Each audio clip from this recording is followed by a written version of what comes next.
Miqtë e mi, mirëdita dhe mirë se erdhët në transmetimin tonë të drejt për drejt, si çdo mesditë do jemi në shoqërinë e emisionit Me Zemër të Hapur, live në televizionin News 24, njëkohësisht edhe për teleshikuesit e rregullt të emisionit tonë, do të jemi live për gjithë udhëtarët edhe në radio News 24. Ditën e sotme do të risjellim një nga çështjet më të diskutuara vitin e kaluar në 2024 në studion e emisionit Me Zemër të Hapur. Nisi si një ndihmë që shoqja po jepte shoqes, për shkaqe që djali i 60 vjeçares, të cilën e kemi pasur edhe më herët në studio, kishte probleme në shtetin ku ai jeton. Ndërkohë që shoqja i premton heqjen e expulsit, i mori disa para për ta hequr expulsin e djalit, para të cilat nuk u kthyen kurrë. Edhe pse kemi bërë dy emisione, një me zonjën 60 vjeçare, nënën e 9 fëmijëve, dhe një me vajzën e saj, për mënyrën se si zonja që i ka marrë këto para nuk ja kthen më, ka zhvillime të tjera të kësaj historie, sepse premtimi publik që u bë nga zonja në studion e emisionit Me Zemër të Hapur që data 22 nëntor do të shlyente pikërisht këtë borxh, apo kishte thyer kontratën notariale të cilën unë mbaj në dorë dhe e ka përpiluar vet shoqja me 60 vjeçaren, ku deklaron që korriku i 2024-s do të ishte edhe shlyerja këtij borxhi, ka bërë që të vinë kërcënime për jetën e 60 vjeçares dhe njëkohësisht edhe për prishjen e familjes, sepse ne kemi thënë shpeshherë në këtë studio që 60 vjeçaria nuk ja ka treguar as bashortit dhe as djalit që është protagonist pa dashjen e tij në çështjen e nënës edhe të këtyre parave. Për më shumë, ndiqni materialin e përgatitur nga kryeredaktoria e emisionit Me Zemër të Hapur, Anila Akmataj, dhe është rikthyer nga jashtë kufimëve të Shqipërisë 60 vjeçaria, e cila do të bëjë thirrjen e fundit nga studio e emisionit Me Zemër të Hapur në puntatën e tretë të çështjes së saj, ndërkohë që zonja herën e parë është përgjigjur redaksisë e emisionit Me Zemër të Hapur në transmetim live dhe më pas herën e dytë ka pretenduar që është në një varrim dhe të shpresojmë që sot mund të lidhemi përsëri me zonjën. Pse kanë shkuar disa kërcënime të drejtë për drejta për prishjen e familjes së 60 vjeçares, që do t'i tregoj bashortit edhe djalit kush është interesi i kësaj zonje, por dhe kërcënime të tjera që vijnë nga djali i kësaj të fundit. E ndjekim materialin dhe rikthehemi në studio.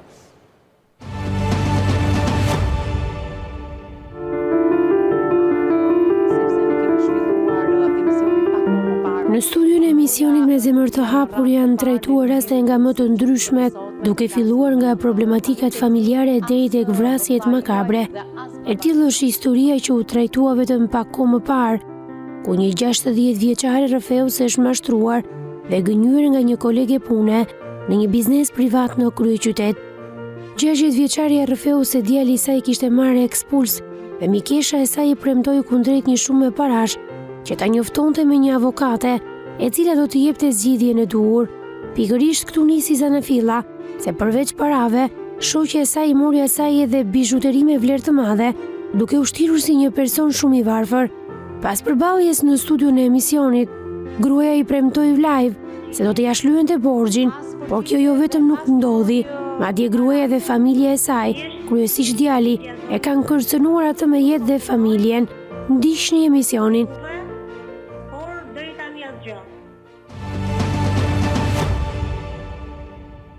Rikthehemi në transmetim të drejt për drejt, me mua në studio është zonja 60 vjeçare. Përshëndetje zonjë, mirë se erdhe. Përshëndetje Ris, mirë se gjeta. Je rikthyer sepse emisionin e dytë kemi bërë vetëm me vajzën që ndodhet në Shqipëri, ti ke qenë jashtë me familjen tënde, me bashortin, me djalin, i cili pa dashjen e tij është bërë protagonist i kësaj çështje të rëndësishme që ti ke. Ke marrë mesazhe kërcënuese dhe borxhi besoj se nuk është shlyer. Sipas premtimit që bëri në publik zonja, me datën 22 nëntor do të vinin parat tek ty. Të kanë mbritur parat? Jo, parat nuk kanë mbritur. Po? Edhe lise parat nuk kanë mbritur, pa ajo vazhdon akoma me kërcënime dhe ofendime i ka bërë ajo. Mirë, do rikthehem pas pak tek ty, me mua në studio është avokatja zonja Teuta Shkëmbi. Përshëndetje zonjë, mirë se erdhe. Në krahun tënd Eksena Qirici, një tjetër zonjë nderuar, psikologe klinike. Përshëndetje Eksen, mirë se erdhe në studion e emisionit Me Zemër të Hapur. Se si konflikte kaq të vogla, vetë ofrimi për të hequr expulsin e djalit të zonjës, ka marrë disa para dhe nuk rikthehen më, bëhen çështje kryesore për të prishur ekuilibrat e një familjeje, të një zonje 60 vjeçare nën e 9 fëmijëve, me pretendimin se sepse unë kam thënë shpesher që bashorti dhe djali nuk e din, vetëm njëra nga vajzat që ka kuptuar shqetësimin e kësaj gruaje, por të mos e çuar deri në limit ndoshta të një suicidi këtë zonjë 60 vjeçare, paktën pala tjetër jo vetëm që nuk ka mbajtur premtimet, por ka sjell edhe kërcënime dhe është përfshirë edhe djali i saj në këto kërcënime.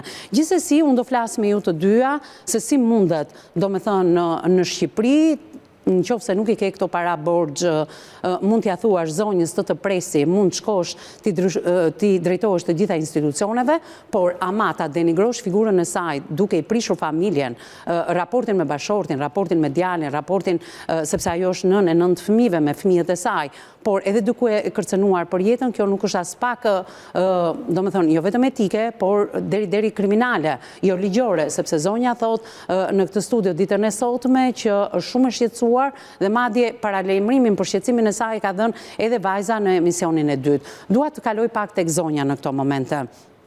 Për gjithë ata që e ndjekin për herë të parë emisionin tënd, a mund të na thuash edhe një herë kur je njohur ti me këtë zonjë? Ajo është një kolege jotja, jeni njohur në punë me të, u bët shoqe të dyja, sepse nuk është vetëm çështja e parave të dhëna për ekspulsin e djalit, por ti e ke denoncuar atë edhe për vjedhjen e disa bizhuterive. Si është çështja ta rikujtojmë në mënyrë të përmbledhur dhe për teleshikuesit që ndoshta e ndjekin për herë të parë rastin tënd? Unë punosha me në Tiranë, ke një lokal, pastruese. Edhe ajo ishte banakjere. Edhe më pyti sa fëmijë ke, ku punojnë, qish punojnë, ne i tregova unë për djalin e madh. I thash se kështu e kam fiksim djalin e madh, se ka shkuar qish në moshën 13 vjeç për Greqi dhe ka marrë ekspuls. Sikur gjithë shqiptar tjerë. Ajo më sot ka djalim një avokat fort, edhe dhe të flafosi me djalin, që në qëta se mundet me ta hek, unë dhe të them, mirë, kishte lafos me djalin, i kishte thonë, po ka thonë avokati, du 70 euro që t'i fusë semnin në sisteme dhe t'a shikoj. I kishte thonë, po, ja heki unë. E, thash mirë, unë në atë mujtë desha që t'iki për Greqi. Mirë, thash unë, i dha 70 euro, tha, do e bëj. Edhe, i thash, kur mund të marrë përgjigjen, thot mas 25 ditëve. Qartë? Edhe më shkon mesazh mu, thot, okej, çdo gjë, thot, në rregull, thot, po duan ca para. I thash unë, në qëta se dhe më japë letën për para, thash, se më ka thonë dhe djali që mu se plek, pa donë letën gjërë, se më shgënjë shumë me avokat. Edhe e më shën telefonon, ajo nuk më përgjigj. Shika unë, erdhe nga Greqia, e mora në telefon. I thash, a ka mundësi pak që të takomi për atë letën e djalit që më ke thonë për ekspulsin me hek avokati? Tha po, tha hajde, tha se dhe takomi në Komës. Vite në Komës, sot e nesër në orën 10 dhe ta sjell. Vite nga e hona deri të premte, ashtu më rrejte çdo ditë. Janë 10, janë 11. Po si o puna, sot më ka thonë avokati, do ish në Berat ta marrish se kam zirën atje. Nuk mund të marrë ka. Dalën ke kthesa Komzës, ke terminali e pres 2-3 orë, kisha me nxjith një vajzë tjetër. Nuk vjen, sot më prit, sot se erdha. Prita unë erdhi. Sot jo, sot ka hik avokatin në Itali, sot dhe nuk mund të sot me ta dhonë, sot për nesër në orën 10, sot e ke letën ti. I thash unë, musë më gënjë, i thash, pak të mësoj të vërtetën. Sot për dënë shkash lek. Në qëra lek tonë, hiku vajza ime. Sa? Ma të rego shumën se fillimisht i dhe 70 euro për të parë në sistem emrin e djalit tonë. Hene më të parën, i kam zonë, puna e parave ka fillu qish në lokal. Po. E kam dimu, i kam zonë 400 që sa më duen për gjënat shpijare, dhe vetën në... Pra, ti mori 400 euro para borxh, për gjërat e saja. Po, për gjërat e saja. Po. Kurse, 600 i kam zonë për ekspulsin. Po. Edhe këtë 70 ershën dhe 70 erë tjera, që ja kam zonë djalit vetë ke banga... Pra, nga 70 euro. Po, edhe 70 ke banga, i kam zonë, unë kam qenë me një lokal. Kem pi kafe, i kam zonë dhe 70 erë tjera, sa më duon sa për gjënat e djalit vetë nuk më intereson mu, i zash dhe 70 erë tjera. Edhe i kam zonë dhe një 50 ershë tjetër për, sa mu anko, sa nuk kam qartë hatër majtë të poshtë, ja këmë zonë dhe 50 euro tjera, dhe më një fjali me për mbledhje 1.200 euro. Po? Kurse 600 euro që i kam zonë për ekspulsin. Po? Edhe mësot mu, nesër, sot në orën 10 dhe të bi letrën. Po? Unë i të regënjë në zvajës, i thamë kështu. Sot të mami, sot dhe të marim telefon dhe të lafosmi të treja, dhe ati... Vajza në emisionin e saj deklaroj që të ka parë shumë të shqetësuar, se ti këtë barë... Po, këtë barë e kishe vetëm. Shqetësime dhe unë akoma jam i lashën shpi, këtë se si mura ke qanta. E di, pra vajza të ka diktuar se ishe shqetësuar, apo jo? Po, ajo më ka diktuar, je shqetësuar, pa kam qenë me tension 4, kam shkon në urgjens. Po, shumë tha dhe vajza. Po, se mu mbi tensionin nga stresi dhe nga që kam bëhun vetëm me vetën time që nuk i kam tregu familjes time. U kam rritë në Kalamaj, do t'i të tregosha o djalit, se djali tha mus e plek, tha se jam mashtru nga avukat këtu. Pra, djali kishte dhënë edhe më parë lek dhe ishte mashtruar? Jo, aji më një fjalë, ka dhënë atje në Greqi, nga Greqia në Shqipëri, për nuk ja kanë hek ekspulsin. Nuk ja kanë hek? Po, sa kur të marrë ja fati... Ama parat ja kanë marrë djali? Po. Djali i shgënjur të thot, ki kujdes, mos të bëj ti këtë gabim. Po, ki kujdes sa me avukat. Mësot mu ti, sot nuk ke, sot ka i një vëteti a shoqe, sa që të më hekishte mu sot. Kur të marrë sot, kishte dhe pak kohë që të marote. Edhe atëre ndërhit e Greku më ja hekat, që ka punu që 20 vite ka i Grek, e ka prunar dveti. Po. Sot djali është qytetar i lirë. I është hequr e ekspulsi? Jo, nuk e hek akoma. Nuk e ka hequr akoma. Nuk e hek, pa marua fati. Se Greku pa marua fati nuk ta hek ekspulsin. Po. Edhe, kjo mësa musa e murëm në ati, edhe ati në mësa ditën e hën, ishte ditë e premte. Ditë e hën, tha, do të jap o letrën ndër, o lekët. Që është në dhe që e kanë gjizu vajza. Po.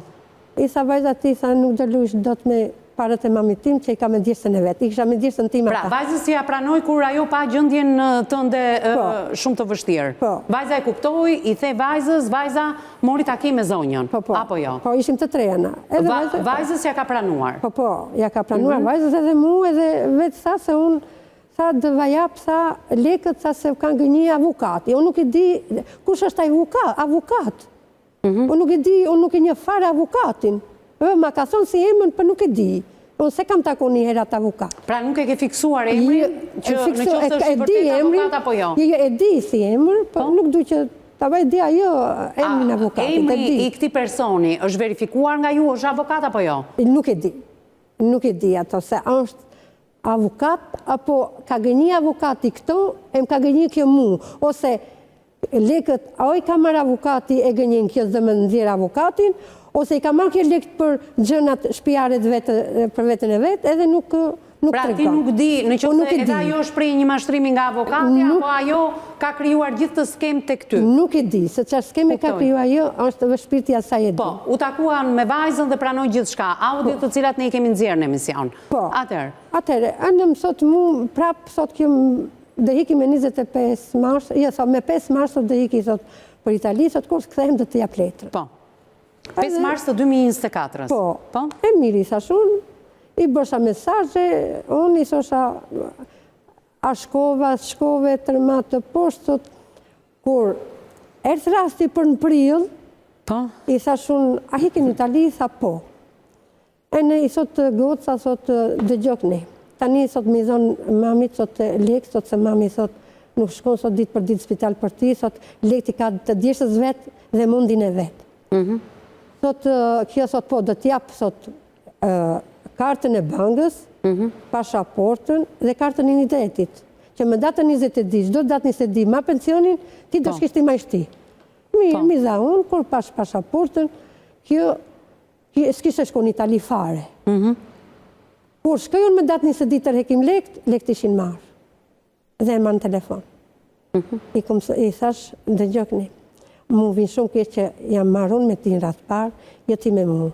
Kur unë të kanë zënë djersën time dhe nuk e din asë një nga familja ime, se po ta din, o dë më qesin mu nga shpia, o dë merë me ti. Pra, këto ishin kursimet e tua? Po, kursimet e mija. Se çdo vjetë që shkoj ovis, janë kursimet e mija, nuk mi lëvizin as mit, as buri, me djalin që rrisë, të tjerët janë martu, janë shtetit. Por në qoftë se këto janë kursimet e tua dhe familja ti ka lënë ty ti menaxhosh, kjo nuk do të thotë që ti shpenzosh dhe ti marrë në mënyrë të padrejtë. Pra, në një farë mënyrë tributi yt, në qoftë se familja do t'i shpenzonte, nuk do bini në duart e asaj zonja. Ajo kaq duhet kuptoj. Jo.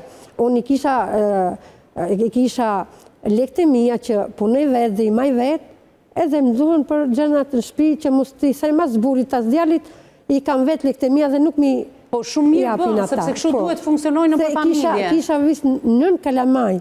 Nën Kalamaj nuk u hep do tu, jetu hapish buk. Unë një pasaport e kam maru me vula greke të shku Greqi.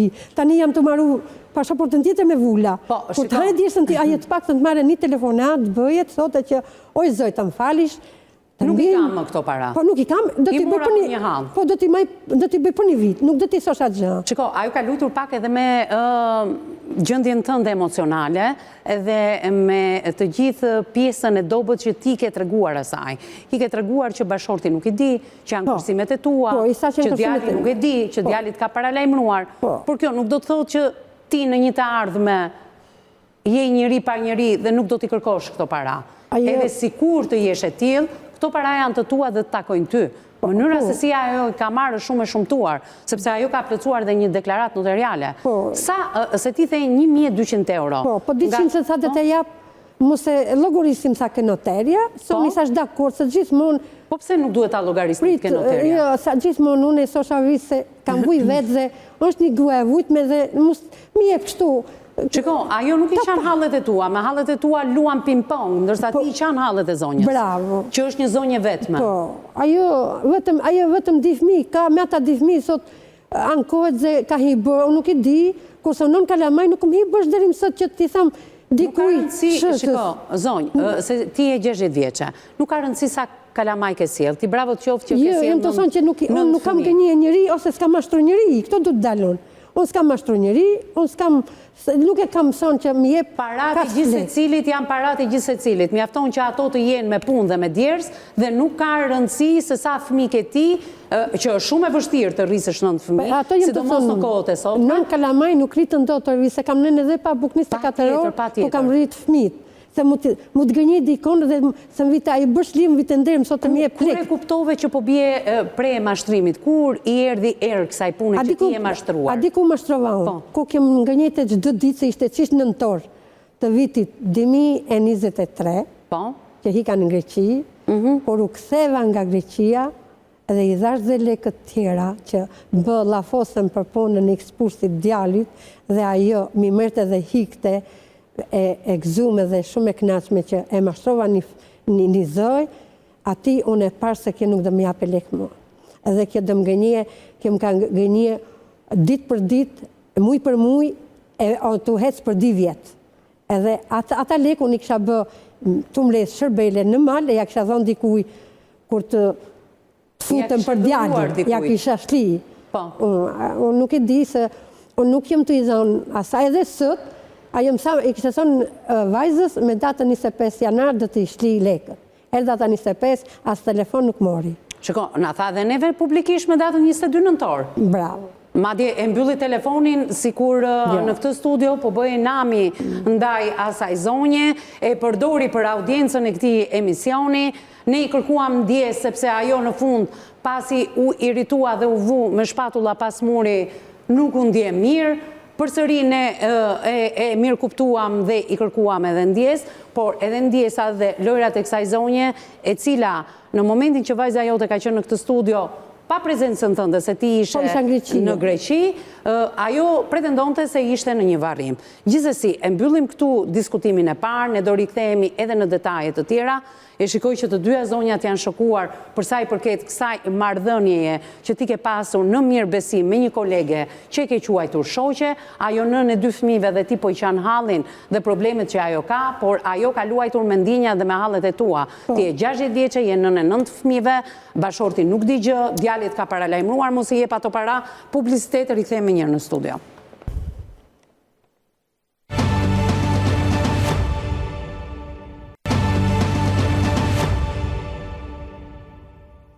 Mbas hapësirës së parë publicitare jemi drejt për së drejti në News 24 në studion e emisionit Me Zemër të Hapur. Kemi rikthyer një çështje shumë delikate që shpresoj ditën e sotme të ndërgjegjësoj palën tjetër, jo vetëm të kthej borxhin që e ka tashmë në një deklaratë notariale zonja, por njëkohësisht edhe t'i bëj stop atyre mesazheve kërcënuese që kanë mbritur në adresë të 60 vjeçares nënës së 9 fëmijëve.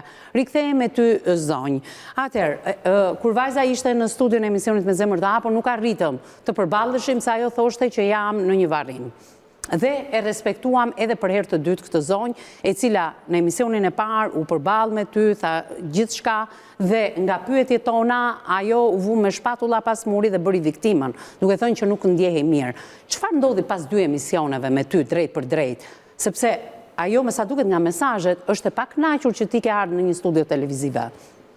Normal, sa ajo derisa më ka thonë që në qëta se të dalish dhe më qesish në media dhe dhe shkrish në emision, mra pas ditë se këpundon edhe ti. Këtë ta bëri paralajmërim për para se ti ta bësh publike? Po, për para se të visha unë në emision të parë. Po, por ndërkohë ka sjell disa mesazhe të tjera? Po, ata mesazhe të tjera, unë i pata dhonë një telefon se mësa ishte e vajzës telefon, njësa të marish një telefon tjetër, mbaje dhe thashe dhe më kthes ashtë është e vajzës. Ajo, linjër se vajza më zërë që shkoja mori atë telefonin, po në telefon ishte gjithë dhe mesazhe që kishte ofendohë plehëra, të ka qonë emision, unë dhe ta shkri me fare fish. Kush ishte plera? Ja, këtu, disha mesazhin tjetër në fakt, regjia ju lutem, për të më thënë kuptimin e këtyre mesazheve. Presim pak qaste sa po të ndrohet në fakt edhe fotoja e mesazhe. Ty të ka quar ajo plera tek emisioni Me Zemër të Hapur për 500 euro. Kush është plera në këtë rast? Une. Ti? Kë ke quar? Jo, aji djali veti ka thonë mami dhe që është plera për mu. Për ty? Po. Ty të ka qua jo plera tek emisioni Me Zemër të Hapur për 500 euro. Çfarë do të thotë për 500 euro? Pra, edhe djali në këtë mesazh kërcënues dhe ofendues për ty, thotë që e ka njohur 500 euroshin, edhe djali. Po normal. Megjithatë, ma ço pak numrin për tënden, ose të vajzës së vet, ose të djalit të burrit, qa ka ajo se s'mban se s'merret me mua, po tash e mbrapa. Çfarë do të thotë që ti do përballesh me djalin e zonjës tani? Ka kaluar çështja? Po. Ai djali vet i ka thonë mamit vet këta mesazhe. Po.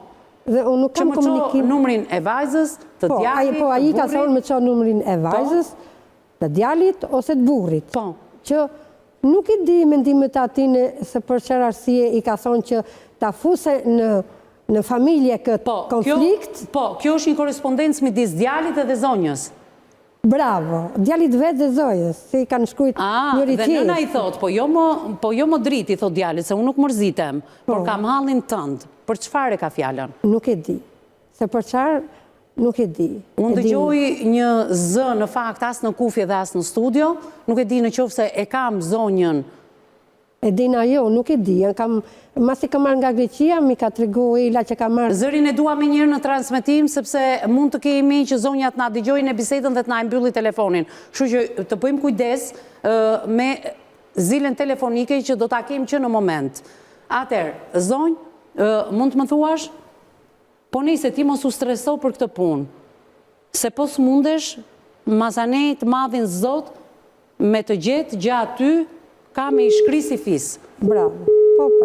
Ja, jemi drejt për drejt. Të shpresojmë që zonja të përgjigjet.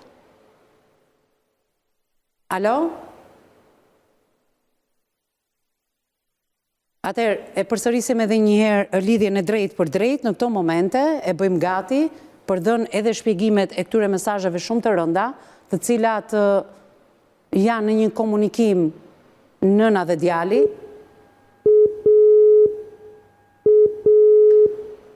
Të mundohemi të lidhemi, kemi disa mundësi, ju lutem, ka ka blokuar vërtet të thirrjet, por kemi mundësi edhe nga një numër tjetër në regji të bëjmë një lidhje të drejtë për drejtë, sepse ne kemi qenë në fakt me këtë zonjë me lidhjet në studion ton të vjetër dhe numrat që kemi në dispozicionin ton, në studion ton të re, zonja nuk i ka. Gjithsesi, ajo numrat i ka blokuar kur dalin pa emra ose pa shifra, numrat të fshehur. Ja jemi drejt për drejt, të shpresoj.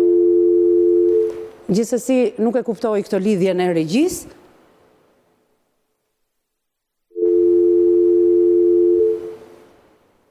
Regjia, më duhet të lidhem pak me zonjën, është e domosdoshme, kanë mbritur 2 mesazhe kërcënuese, nuk mund të bëjmë emisionin e tretë pa praninë e zonjës, prandaj, ndërkohë që ti ke ende për të thënë për këtë zonjë, do doja ta kaloja pak fjalën tek psikologja jonë, tek Eksena Qerisi, e cila ka lexuar përmbajtjet e këtyre 2 mesazheve. Përpara se dalim edhe tek manipulimi që i është bërë emocional dhe jo vetëm, kësaj zonje 60 vjeçare. Unë do doja të dija, ti ke lexuar të dyja këto mesazhe. Çfarë përmbajtje kanë ato në një korrespondencë që ka pasur zonja me të birin? Sigurisht duket një formë bashkëpunimi, pra nëna dhe djali kanë bashkëpunuar. Zonja e cilësoi në fillim që edhe ndihmën që ajo i ofroi për djalin e saj, përmendi po ashtu dhe djalin e saj. Pra do thotë që është një skem e ndërtuar në bashkëpunim dhe sigurisht që të bën përshtypje fakti se si, pra një djalë mund të shqetësohet përse mund në një nëne dhe nuk mund të ndodhi pa. Pak qetësi? Orma. Alo, përshëndetje. Alo, përshëndetje. Orma. Zonja Lida, unë jam Evisa Meti, drejtuesja e emisionit Me Zemër të Hapur. Se? Jam Evisa Meti, drejtuesja e emisionit Me Zemër të Hapur, kemi folur dhe herë tjetër bashkë. Pa, do të në lene hatë me moto, se me ta pun jam të umarta, që edhe si të lutëm. Zonja Lida, edhe sa duhet të presim, sepse në emisionet që ne kemi zhvilluar bashkë, ke dhe një datë për marrjen e atyre parave, po. Dhe gjokë të teni që e bë me një qësim telefonin, dhe lutëm. Po pa tjetër, edhe ne jemi live. Hajde të një që është parë në mikush. Kur do t'i japësh parat që premtove, zonjë? Kur do t'i japësh parat që i premtove? Zonjë, është larguar Lida, gjuhë e pa precedent, duhet ta kishim pyetur edhe për mesazhet kërcënuese, ndërkohë që unë do të mundohem ta telefonoj nga numri im edhe një herë. Gjua është e pa precedent, do doja të dija pak Eksena të mos mbetemi tek ajo që shfaqë regjia në wall, po të mbetemi tek mesazhet. Atëherë, gjua e përdorur në mesazhe, sepse ti je psikologe klinike dhe e di shumë mirë se çfarë do të thotë ajo lloj gjue e shkruar. Është e vërtetë e vizë dhe sigurisht që është e një anshme si qëndrim, sepse ti e mashtron dikë me hallin e tij, duke i shitur edhe hallin tënd si një hall më i madh, duke kërcënuar që do lajmëroj dhe burrin dhe djalin që s'dim gjë. Ky pra shqetësimi i një djali thjesht për nënën e tij dhe të mos menduarit që shqetësimi është dyfish më i madh, sepse në mes është skema e mashtrimit. Pra për hallin tim ti më ke marr para dhe për hallin tim ti më kërcënon.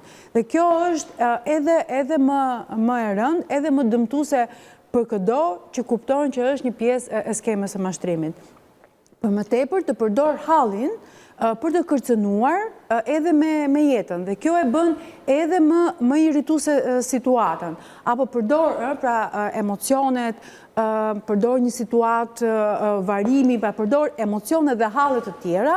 Jo, ajo mund të qenë me të vërtet në varrim, por çështja është që kryesore për ty, po të përmendet emrin në një studio televizive, kur kishe premtuar një emision më parë që 22 nëntori do merrte fund, urdhëro edhe përgjigjen që ajo jep sot. Duket pak e vështirë vis, sepse të luash me çështjen e hallit. Dhe ka bllokuar të gjitha thirrjet që shkojnë pa numër tek zonja. Po, sepse mendoj që ndoshta mund të jetë pak më e gjerë se sa një thjesht një situatë, mund të jetë pak më një skem më shumë se sa një individ dhe normalisht ka bërë këtë lloj mënyre sepse është pra një skem që nuk mendoj që është thjesht sporadike, por ka luajtur me hallet e njerëz. Tani është shantazhuese, kërcënuese, gjua që përdor me të birin kjo zonjë? Jo, duket që kanë një marrëdhënie kuptueshmërie në këtë lloj skeme. Pra, si mendon që edhe djali, si që ka pretenduar zonja dhe e bia e saj në studio që është përfshirë dhe i biri? Po, pra duket pra një marrëdhënie, pra ai zhvlerëson parat për 500 euro, thot. A thua se 500 euro janë qofte edhe një 50 lekë i ri, apo 500 lekë i vjetër, është djerë sa i dikuj tjetër dhe ti duhet ta kthesh. I zhvlerëson qoftë në sasi, por dhe me fjalën që përdor në raport me zonjën. Pra ajo nuk pas ka asnjë lloj karakteri sepse po kërkon paratë e saja dhe paratë e saja janë kaq të vogla sa nuk kanë asnjë lloj vlere. Pra kjo është skema e parë e zhvlerësimit. Po. A i shprej indinjat sepse kjo zonja e ka nxjerrë në emisionin në vetë, por nuk shprej indinjat ndaj nënës së vetë. Zonja e para punës ka dalë anonim. Nga ky emision zonja do dali me emër, me mbiemër dhe me foto. Nuk mund ta kursejmë ne këtë zonjë me gjuhën e pa precedent që ajo përdor në një lidhje me mua të paktën. Sepse unë siç kam 60 vjeçaren kam edhe zonjën, i kam të dyja në mënyrë të barabartë. Unë mendoj që zonja nuk ka precedent vetëm rastin e zonjës në fjalë që kemi. Mendon kështu? Mendoj se ajo pra mund të ketë viktima të tjera, prandaj duhet të nxjerrim emër, mbiemër dhe foto. Ka viktima të tjera, duke parë që bllokon numra, duke parë që ka këtë sjellje arrogante, duke parë që edhe ndaj një emisioni që ndiqet nga gjithë publiku dhe nga Shqipëria, ajo vazhdon edhe gënjen dhe mashtron, duke dhënë data të caktuara çdo t'i shlyej dhe mos andaj përdor një gjuhë dhe zhargon të respektoj këtë deklaratë notariale, pastaj ato që ka thënë emisionin me zemër të hapur, pastaj ato që ka thënë zonjës 22 janar, pra çdo datë 22, nuk e di që ka numër me fat për këtë zonjë, çfarë lidh me datën 22 ajo premton. Kategoria e asaj zonje, më vjen keq ta them, por janë në ato nivelet mashtrimit që nuk do respektoj asnjëra të deklarat vetëm duke marrë në konsiderat përgjigjen që sapo ju dha. Po shiko, nëse ajo nuk nëse ajo do kishte dëshirën e mirë ta shlyente, ajo mund t'i ndante edhe në këste të vogla ato 1000 euro në qoftë se nuk i kishte. Por dëshira e saj një pjesë ajo ka shlyer, Dëshira e saj ka shlyer. Çështja është pse nuk shlyen pjesën tjetër. Këtu është çështja. Ajo nuk dëshiron t'i shlyej, nuk e ka as dashamirësinë ta shlyej, vetëm unë këtë e kuptoj nga sjellja arrogante që ajo sapo përdori. Dhe zonjën e ka pasur sjellja arrogante the. Atëherë ku i gjen këtë pushtet arrogancë zonja? Pas ka mbështetje edhe nga familja. Sepse dhe djali i saj mbështet. Po djali është përfshirë, djali ka njohur avokatin që nuk e dim nëse është avokat apo jo. Këtu është gabimi i zonjës, se në momentin që dikush të sugjeron një avokat, qoftë u ta shkëmbin apo këdo, ti lidh marrëdhënie me atë avokat. Pra, Eksena e prezantoi me avokatin. Po ka bërë sekserin pra, me që ai ishte në berat. Nuk ishte pse, sepse telefonatën zonja tha unë nuk e di mirë a është ky një avokat, a ekziston si avokat, a ka një lishencë aktive. Po ne kemi marrëdhënie me dhomën kombëtare të avokatisë, edhe mund të pyesim shumë mirë. Që në emër të këtij avokati janë marrë disa para, siç janë hequr dhe pezulluar licenca disa avokatëve për mashtrim, të paktën të çojmë edhe emrin e këtij personi. Ne nuk e dim nëse kjo zonja e ka shlyer detyrimin ndaj avokatit, nëse vërtet i ka çuar ato aparat tek avokati. Ndoshta ajo me këtë sjellje mua më le të kuptoj që nuk e ka çuar fare lekët tek avokati. Në gjykimin tim ajo zonja to para i ka përdorur për veten e vet, ashtu siç ka përdorur ndoshta në këtë emision mund bëhet aleat edhe avokatin, nëse është avokat me profesion, nuk e njeh zonjën dhe ajo i ka përmendur emrin. Pra mund t'i bashkohet edhe ai avokat kësaj zonje dhe neve. Pikërisht ajo ekziston asnjë avokat. Edhe unë jam me mendimin që nuk ekziston një avokat i cili ka marrë pagesa për zonja tha që është një emër, por nuk e ka verifikuar kur. E verifikojmë lehtëm. A është avokat apo jo? Asnjëherë nuk ka bërë marrëveshje zonja me avokatin. Asnjëherë. Nuk është përmendur dhe zonja i ka miksuar herë avokatin, herë hallin e saj. Sigurisht ka bërë të mundur që të vazhdojë me kërkesën e saj për parat. Pra kjo është një si mund të mashtrosh për një shifër 1200 euro, sa do ti të kesh problemet e tua familjare, borxhet e tua, ashtu si thote edhe të uta, unë nuk e di edhe sa personat të tjerë me nga 500, 1000, 1200 euro, 100 euro, 500 lek të vjetra, 1000 lek të reja, mund të ketë mashtruar kjo zonjë. Parat e marra duhen të rikthehen. Dhe tek zonja ka gjetur një terren të përshtatshëm, pasi zonja sapo thotë që përveç këtyre borxheve që i kam dhënë, përveç të gjithë bijuterive dhe të tjerave që ka rënë pre, unë i kam dhënë dhe telefon, thotë. Atëherë kjo zonja ka gjetur terren tek zonja që ne kemi viktimë në këtë rast. I ka dhënë dhe një telefon tjetër për ta përdorur. Por dashamirësia e një zonje të vuajtur me 9 fëmijë, ne e kuptojmë fisnikërinë e kësaj që kemi në studio. Për të besuar këdo, sepse bijuterit janë vjedhur në mënyrën më absurde të mundshme. Zonja ka shkuar, ka lënë një çantë të sajën tek shtëpia e zonjës, dhe kur ka marrë çantën nuk ka kontrolluar se çfarë ka pasur tek çanta dhe kur ka shkuar në shtëpi ai thot po i ke harruar këtu dhe kur shkon për t'i marrë bijuteritë nuk ishin më. Kjo është çështja. Tani a është edhe kjo viktime e këtij djali? Sepse ajo ka pretenduar që është djali në mes, si me avokatin, si edhe me bijuteritë e vjedhura. Është kështu zonja apo jo? Po, ashtu është. Pra, ajo po shet edhe të birin e saj. Tani, nuk e kuptojmë, është një metodë e kësaj zonje për të përfshirë edhe djalin, apo është djali i kësaj zonje me të vërtet shumë problematik dhe ajo si në nuk ka që bën? Shpesh ndodhë kur njerëzit janë në halle, të natyrave të ndryshme, nuk mendon më, bëhet të thuash një lloj egoiste dhe thot halli im është më i rëndësishëm, është më i madh se halli i tjetrit. Dhe krijohen të tilla skema që luan me konceptin e hallit, pra e shqetësimit, dhe pra shkosa e konsideron më të rëndësishëm dhe përdor metodën, pra nuk përdor një metodë të drejtë për drejtë, e cila nuk sjell pasoja, por përdor duke dëmtuar hallin e dikujt tjetër, duke bërë më të madh, e dëmton dhe krijon një natyrë, po themi, mashtrimi, e cila sjell edhe vështirësi dhe më të mëdha. Dhe kjo është vështirësia ndoshta edhe në vendin tonë. Sepse duke e parë që njerëzit në kushte halli apo në kushte vështirësie dinë më pak, kuptojnë më pak, kërkojnë më pak, e shfrytëzojnë në këtë lloj forme. Dhe prandaj do të ishte mirë që përveç kësaj situate të jepnim edhe një lloj mesazhi, pra që njerëzit kur ndodhen në kushte vështirësie, pra nëse nuk dinë dhe nuk kuptojnë, diçka ju bën përshtypje, e rëndësishme është që të pyesin dhe të kërkojnë, ndoshta edhe duke marrë rrezikun, duke biseduar edhe me familjarë, sepse djali e ka porositur që edhe ai vet, për shkak të kësaj vështirësie, është gjendë në kushtet e mashtrimit. Ndoshta edhe nga një avokat që është edhe më i sofistikuar. Pra, njerëzit duhet të kuptojnë që sado që halli që ka, mirë është që të pyesin më shumë se sa një apo dy persona për të zgjidhur vështirësitë e tyre, sepse ndryshe mashtrimi jo vetëm që nuk i kthen parat, por ndodh që kërcënon. Çfarë ndodh me personat e mashtruar? Tani dua të di çfarë ndodh me këtë 60 vjeçare e cila ka përfunduar shpeshherë nëpër spitale. Zonja e cilësoi që ka probleme me tensionin, pra shtohet stresi, shtohen pasojat shëndetësore, sepse edhe djali në kushtet e tij tregon që shqetësohet që nënës mos i ndodhi një gjë në raport me shëndetin. Po sepse edhe herën e parë në emision, në fund të bisedës tonë prej shumë minutash, ajo thotë që po ndihem keq.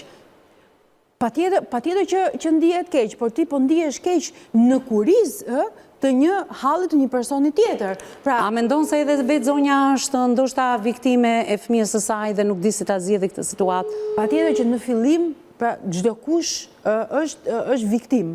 Por e rëndësishme është çfarë ndodh me rolin e viktimës. Ti më pas bëhesh autor që të viktimizosh një person tjetër, dhe kjo është shumë e rëndësishme. Pra nëse ti ke qenë viktim, zgjidhja nuk është kjo, qoftë në kontekstin ligjor, por qoftë në kontekstin shoqëror. Ti nuk mund të shfrytëzosh hallin tënd, vështirësinë tënde, duke dëmtuar dikë tjetër. Kjo është shumë e rëndësishme për t'u ndarë. Në përgjithësi këta njerëz e shfrytëzojnë sepse e njohin strukturën e vështirësisë, e njohin sepse e kanë përjetuar dhe vetë. Pra dhe djali e ka këtë lloj shqetësimi, por ti po i krijon shqetësim dikujt tjetër.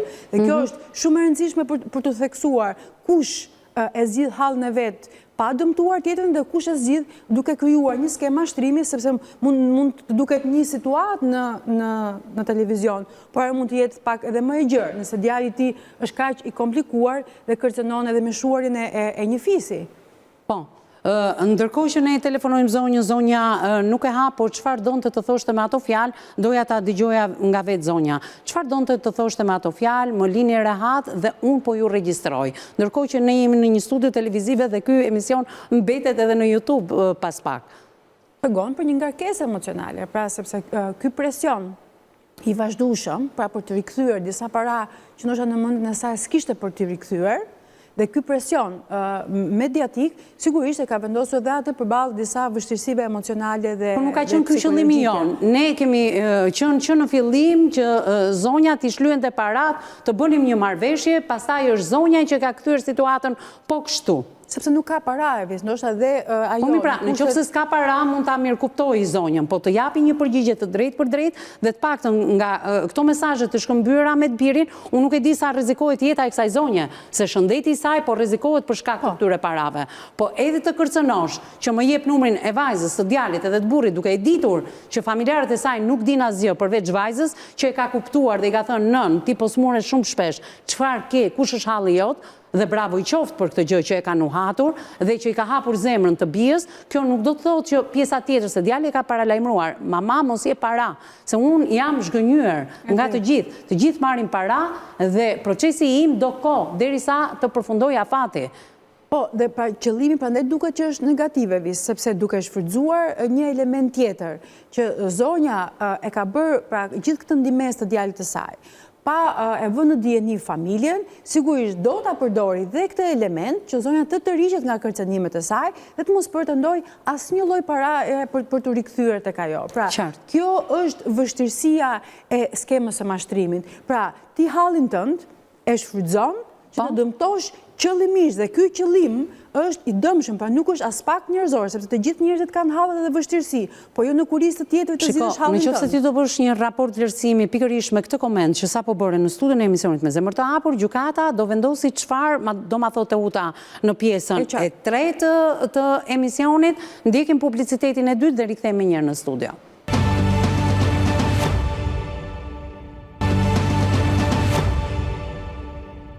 Mbas hapësirës së dytë publicitare, jemi drejt për së drejti në pjesën e tretë dhe kemi lënë bisedën në pjesën e dytë, duke dhënë një vlerësim psikologjik të duhur psikologja jon klinike Eksena Qerici, dhe në qoftë se ky raport vlerësimi, komenti që bëri psikologja jon në studio, do të ishte pjesë e një gjykimi të tillë, çfarë do ndodhte Teuta?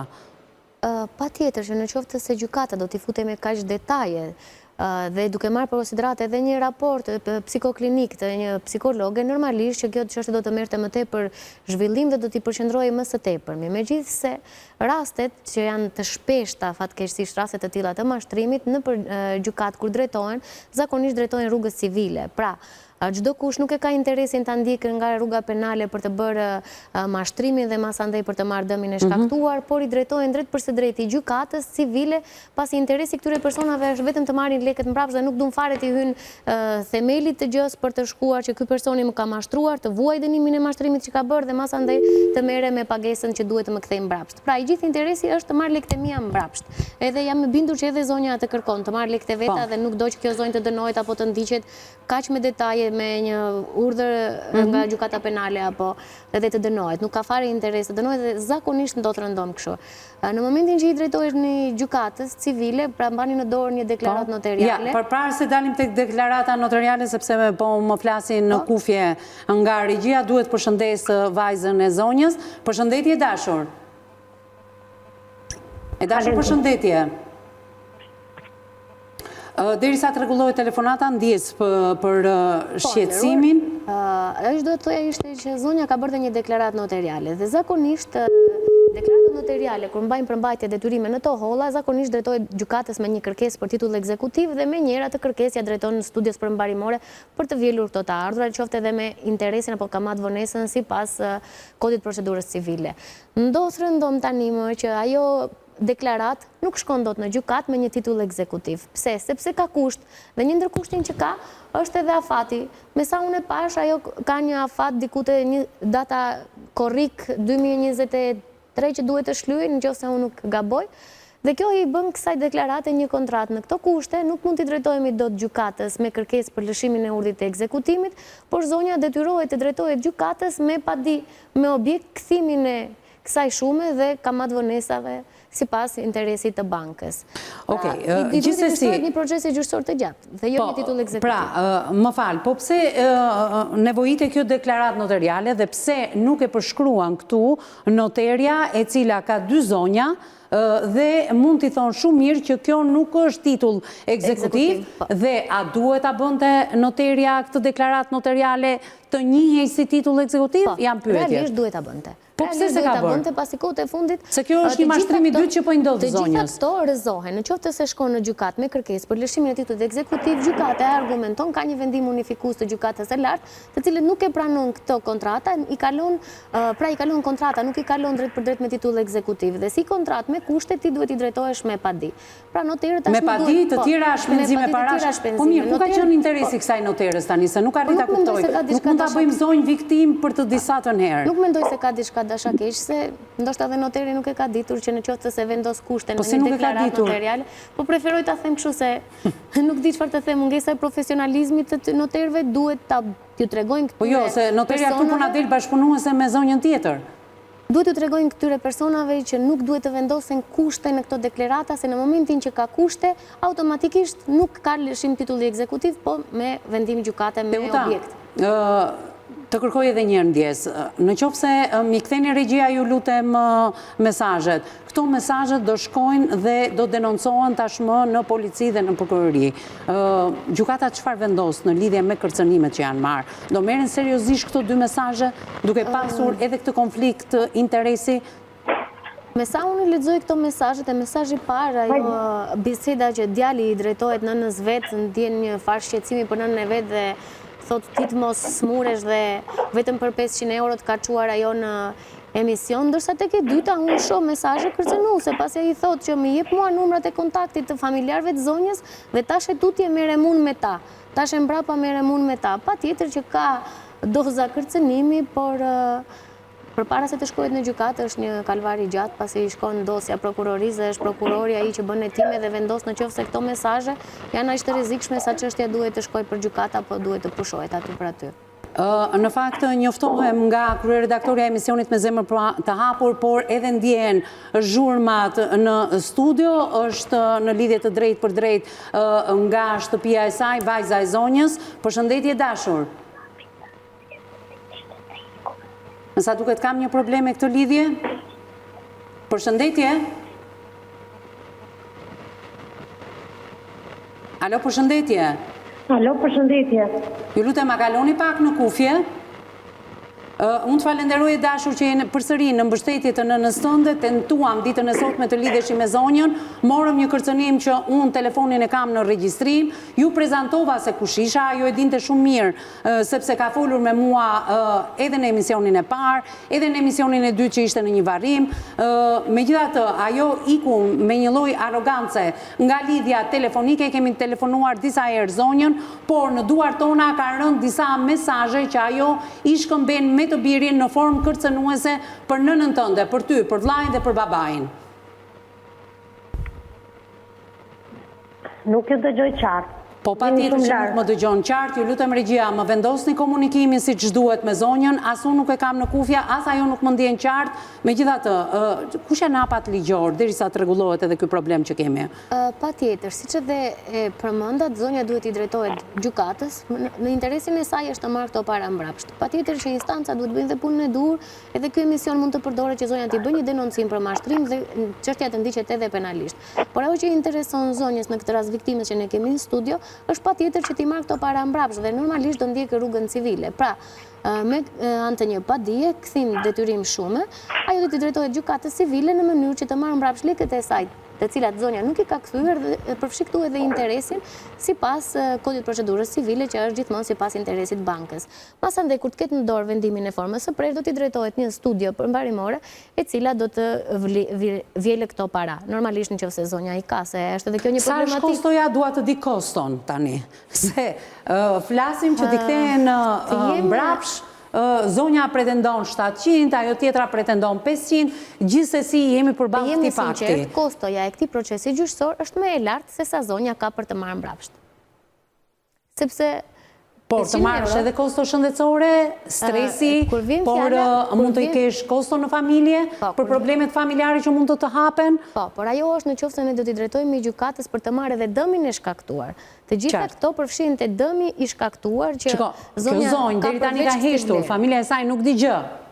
Edhe kjo është problematike se zonja të shkojë në gjykatë, detyrimisht do japi një adresë dhe do të vinë njoftimet. Patjetër. Atëherë, çështja është që edhe bashkëshortit dhe djali do ta mësojnë dhe çfarë do ndodhi më pas me këtë zonjë. Patjetër janë këtu shantazhohet nga ana e zonjës tjetër. Dhe këtu ka përfituar zonja e cila e ka rënë pre, nga kjo ka përfituar duke parë që kjo zonjë nuk dëshiron që ky problematikë e saj të hapet dhe sidomos brenda familjes së saj, ajo këtu është frytëzon duke edhe duke shantazhuar, por edhe duke i bërë akoma edhe më keq. Duke i marrë edhe parat tjera ekstra dhe duke mos mbajtur përgjegjësi për ato çka ajo ka bërë. Duke menduar që kjo zonjë nuk ka mundësi të drejtohet gjykatës apo instancave kompetente për shkak se pa vajtur në gjykatë Teut. Ka ndonjë linjë tjetër ndërmjetësimi, ndoshta një deklarate tjetër? Çfarë mund të ketë pa vajtur në gjykatë, pa e dëmtuar 60 vjeçaren? Vetëm marrëveshja, në qoftë se ajo zonjë e cila ka bërë këto veprime që deri më sot unë nuk mendoj se ka dashamirësim për t'i shlyer, pasi 500 apo 700 euro, mendoj se mund të shlyen qoftë edhe me këste shumë të vogla, se është marrëveshja që zonja ja ka ofruar, i ka thënë mi jep këto para në këstet vogla, nuk i ka thënë që unë i du pa tjetër, me të pakten me aq sa unë kuptova, nuk i ka thënë që duhet të më japësh të gjitha në të njëjtin këst, por zonja në fjalë nuk e ka dashamirësinë, të pakten nga ato që ka shprehu sot në emision duke thënë mblini rehat, nuk shprehu një dashamirësi për të thënë që a mundet që këtë pagesë që më ka mbetur unë ta shlyej me këstet vogla, sepse ashtu janë mundësitë e mia, nuk e pam diçka të tillë, ajo me egoizëm dhe arogancë, mbylli telefonin duke thënë mblini rahat dhe madje duke na kërcënuar që kjo bisedë e saj me Snesh po regjistrohej.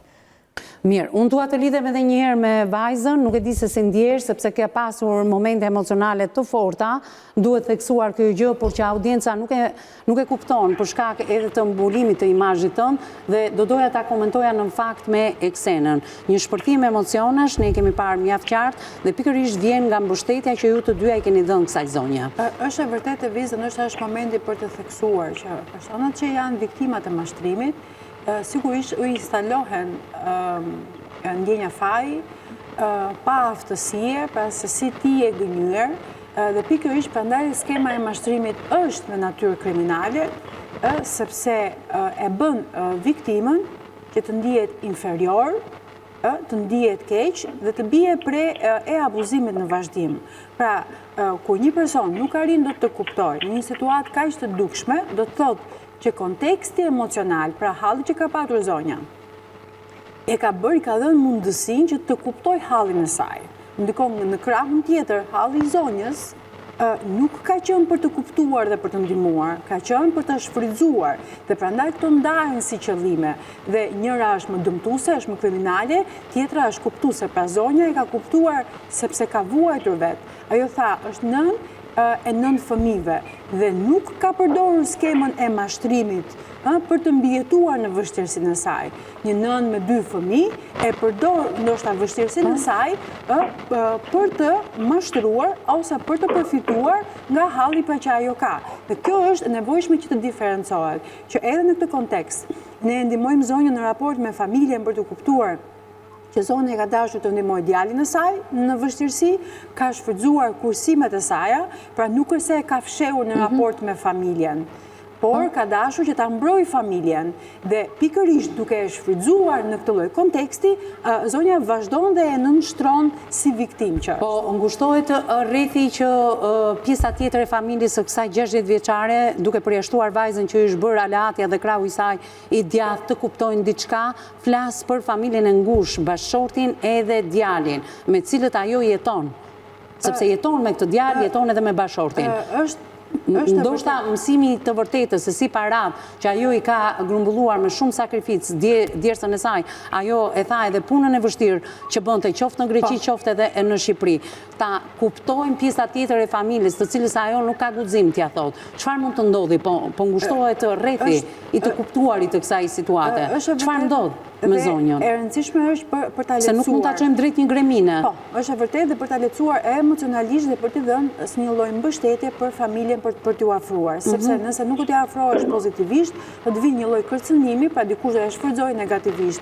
E rëndësishme është të kuptojmë që zonja nuk ka qenë e paaftë, por ka qenë një zonjë e cila ka reaguar emocionalisht në raport me hallin që i është paraqitur. Pra kjo është e rëndësishme, pra ajo nuk është se është e paaftë për të kuptuar që dikush po të mashtron, por ka reaguar me emocion, pra e ka vënë veten në rolin e një nëne e cila vuan. Dhe kjo mund të jetë, si të thuash, një mënyrë për çdo kënd që të bie pre. Pra nuk ka të bëj me çështje pa aftësie, por personat për shkak të hallit të tyre nuk shohin të tërën, sepse do të thosha që është dhe e qëllimshme negative edhe ajo kontratë përpara një noteri. Dhe kjo tregon shpesh që bëhen disa kontrata, të cilët njerëzit firmosin dhe nuk kuptojnë do të vlerën e asaj që firmosin, sepse nuk janë në gjendje pra të njohin gjithë pasojën ligjore. Pra do të thotë që nuk është vetëm çështja që zonja është mashtruar, por mendoj që kjo skem mashtrimi ka qenë, si të thuash, edhe më e gjerë se sa thjesht hall me hall apo emocion me njëri tjetrin. Edhe kjo kontratë notariale më duket e qëllimshme, e ndërtuar sipas analizës shumë të saktë që bëri avokatja. Do tentoj edhe një herë të rilidhe me vajzën e zonjës. Përshëndetje dashur.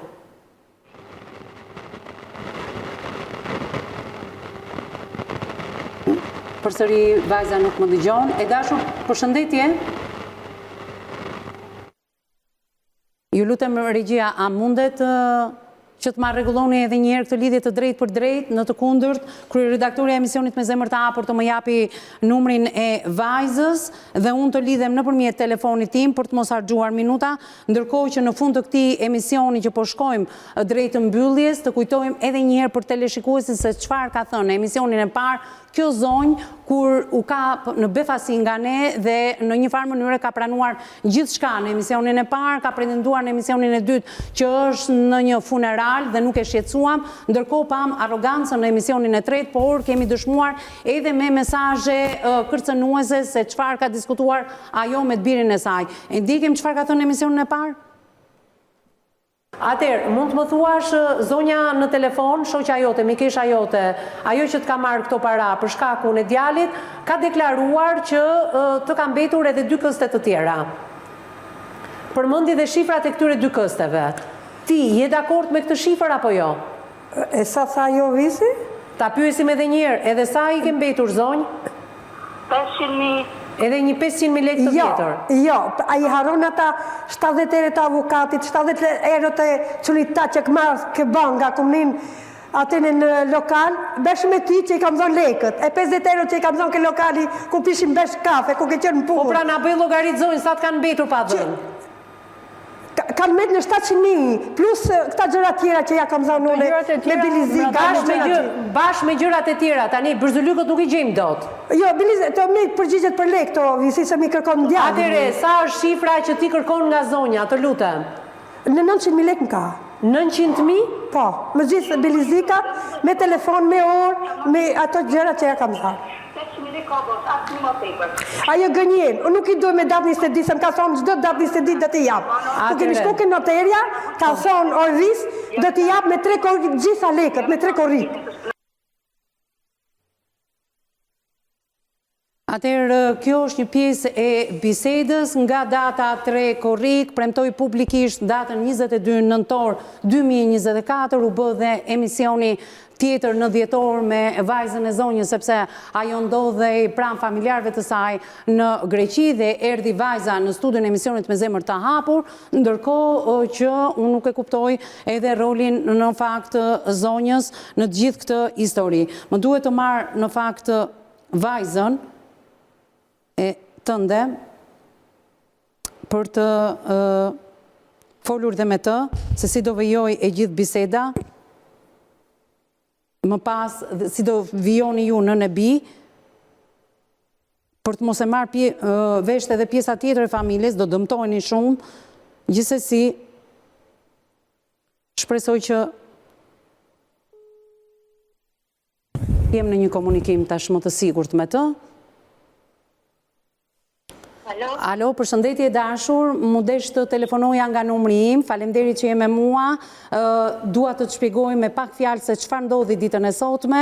Në emisionin e parë e mban mend që publikisht zonja Lida ka deklaruar datën 22 nëntor të 2024 si kufirin maksimal dhe të gjitha parat do vinin tek nëna jote, ndërkohë ne bëm një emision të dytë bashku, ajo pretendonte se ishte në një funeral, ndërkohë emisionin e sotëm ajo tregua arrogante, duke thënë që ne ne të mos e shqetësonim më që ishte lodhur pikërisht nga ne dhe në fakt që po regjistronte telefonatën që po kryejmë ne ndërkohë që ne jemi në një studio televizive dhe çdo gjë është e monitoruar. Por ajo që më bën përshtypje është mesazhet që ajo ka shkëmbyer me të birin. Janë mesazhe kërcënuese ndaj jush. Po ngushtohet rrethi që vllai dhe baba jot edhe mund të mësojnë të vërtetën. Si ke vendosur ti dhe mami për ta zgjidhur këtë çështje? Jam në fund të emisionit, ma jep një mesazh. Po, patjetër. Shiko, ajo do mbaj përgjegjësi për veprimet që ka parë. Po? Plus ndihmën që neve i kemi dhënë, po na jep dhe një kërcënim kështu pa pikë turpi dhe një ofendim, sepse unë kam shumë gjëra që nuk i kam mbajtur, i kam vetë në telefonin tim personal. Po? Dhe ato gjëra unë do ja përqendros politikën. Nuk ka shans ajo, nuk ka shans të ja hedhi kaq lehtë. Sepse unë ja kam thënë herën e fundit kur jam takuar me të. Po. Unë të pres, sa të duash ti. Si është dua një datë fikse, të ti të më likujtosh, si është lekët që i ke mami. Gjatë të tjera nuk ka rëndësi. Nuk ta kërkoj ato pjesën tjetër, çaj mungon mami. Ajo më ka thënë që data e fundit do jetë 25 dhjetor. Erdhi 25 dhjetori, iku asgjë. 10 shkurti. Erdi 10 shkurti, e mora foto në telefon pikërisht edhe më tha, shko ku të duash, më intereson se ti e mësuar të shkosh dhe të media. Kjo ishte përgjigjja e zonës të fjalë. Qartë, pra ti ke vendosur se me gjitha materialet që ke, një pjesë të cilave i kemi bërë edhe në publike në emision e parë të dytë dhe sot, ti do t'i drejtohesh së bashku me mamin policisë. Po, patjetër. Mirë, unë të falenderoj që edhe një herë ishe pjesë e emisionit me zemër të hapur me këtë një mesazh kuptim plot që ti me të gjitha materialet që ke për mashtrimin e nënës tënde, djersën e nënës tënde, por edhe për gjithçka tjetër që ju ka shqetësuar në këtë marrëdhënie me zonjën edhe me djalin e saj, do të shkosh menjëherë në polici dhe ne do vëmë pastaj në DNI edhe gjithë teleshikuesit e rregullt të emisionit me zemër të hapur se çfarë do të bëj policia për këtë rast. Faleminderit edhe një herë. Ishim kështu me vajzën tënde e dashur dhe në fund të këtij emisioni besoj se vajza ka absolutisht të drejtë, i drejtohet se ka edhe materiale të tjera audio, një pjesë të cilave ne edhe kemi transmetuar. Atëherë, Risën së shkrim në polici se e kuptojnë familja dhe unë nuk kam rrugë tjetër, ma pave me hik e me shko me ushduk, me umici me najlum. Unë s'kam si me shko në polici si sot vajza, se e kuptojnë djali dhe buri se qarë ka bë, që një vite gjisë me atë zëjën, se unë polici kisha shko më herët.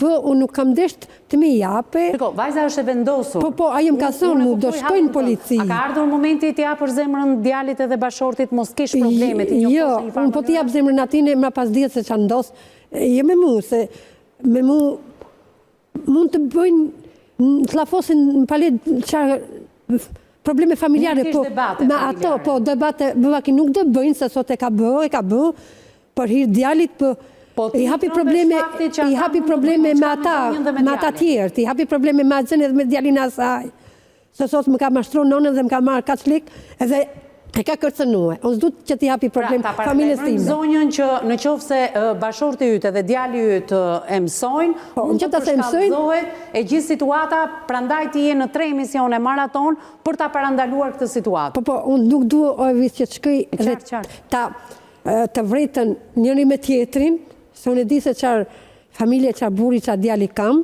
edhe ata dun që të shkojnë gjithmonë në vendvrasje, unë du t'i hiki vrasjes.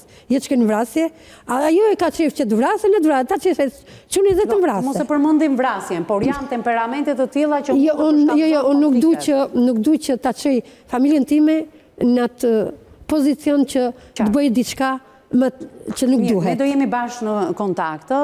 Deklaratën notariale ti do ta marrësh, këshillat e avokates edhe të psikologes Simone.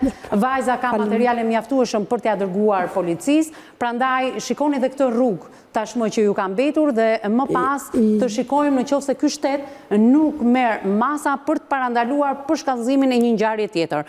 Faleminderit që ju kisha në studio, falenderoj dhe zonjën 80 vjeçare, faleminderit edhe të gjithë atyre që na kanë ndjekur në transmetim të drejtë për drejtë në televizionin News 24. 24 dhe jo vetëm, kemi qenë live edhe në Radio News 24. Mos harroni të jepni mendimet dhe opinionet tuaja, ndoshta duke dëgjuar emrin e kësaj zonje mund të kemi edhe denoncime të tjera, quhet zonja Lida, megjithatë nuk është emri i vërtet, është shkurtimi një emri që ajo e ka më të gjatë, por që këtu kam edhe kartën e saj të identitetit, e kemi ruajtur deri në këto momente, i bëj thirrje edhe një herë zonjës Lida dhe djalit të saj, nëse do të bëhen pjesë të emisionit me zemër të hapur, të gjejmë një marrëveshje, qoftë për treguar edhe ata versionin e tyre janë të mirëpritur, atëherë mendimet dhe opinionet në lidhje me temën e ditës ju i jepni në Facebook edhe në Instagram, na gjeni emisionin me zemër të hapur, aty përveç komenteve të temës së ditës, ju mund denonconi rastet tuaja për të bërë pjesë e kësaj studioje, keni në dispozicionin tuaj numrin e telefonit fiks dhe atë celular, mund të na shkruani në gjitha platformat, WhatsApp, Viber, Messenger, menjëherë redaksia e emisionit me zemër të hapur do t'ju përgjigjet në kohë rekord. Të gjithë ju që nuk jeni përdorruesi rrjeteve sociale apo dërgoni letrat tuaja, mund t'i nisni në adresën Lagja Lidemi, ish uzina autotraktorëve në zonën e Shkozës pranë banesave sociale. Emisionin e të gjeni pas pak, të edhur në kanalin tonë zyrtar në YouTube, kjo është faqja jonë zyrtare, klikoni tek emisioni ditës, por dhe tek emisionet tona ndër vite. Bashkë ndajemi këtu, të nderuar miq, për të ritakuar në ditën e vijim. Deri atëherë, mirë takofshë.